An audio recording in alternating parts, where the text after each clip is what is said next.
मीरपुर माथेले जे primary school में तालीम खाते जे अख़्तियारनि पारां असांजी सुञाण पाकिस्तान जे सिरे हेठि हिकु तक़रीब मुनक़िद कई वई। तक़रीब में तालके मीरपुर माथेले जे उस्तादनि पिणु शिरकत कई।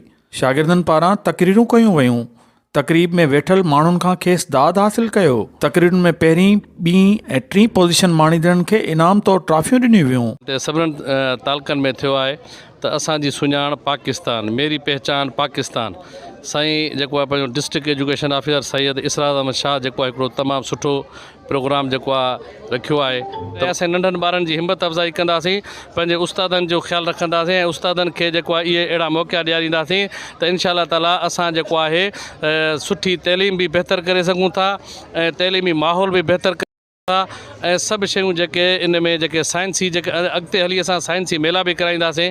तमामु घणी ख़ुशी थी त ॿारनि में हिकु बहितरीनु टैलेंट मौजूदु आहे।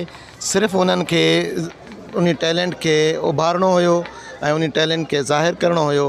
इहो कमु असांजे डिस्ट्रिक्ट एजुकेशन ऑफिसर साहब सैयद इसरार अहमद शाह खे उहो जस लहणो जंहिं इन प्रोग्राम खे ऑर्गेनाइज़ कयो। अहिड़ी फिज़ा क़ाइमु थी वई जो इंकरेजमेंट ऐं वधी वई आहे।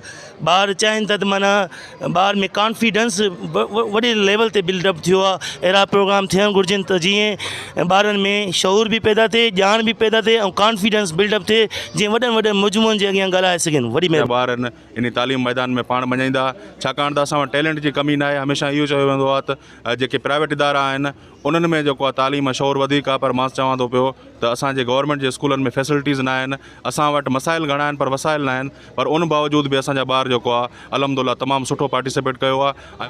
मैं जब मर जाऊं मेरी अलग पहचान लिख देना, मैं जब मर जाऊं मेरी अलग पहचान लिख देना, मेरे लहू से मेरी पेशानी पर वतन का नाम लिख देना। तालीम खाते जे उस्तादनि जो चवणु हो त असां मुहिब वतन आहियूं, पाकिस्तान असांजी सुञाणप आहे।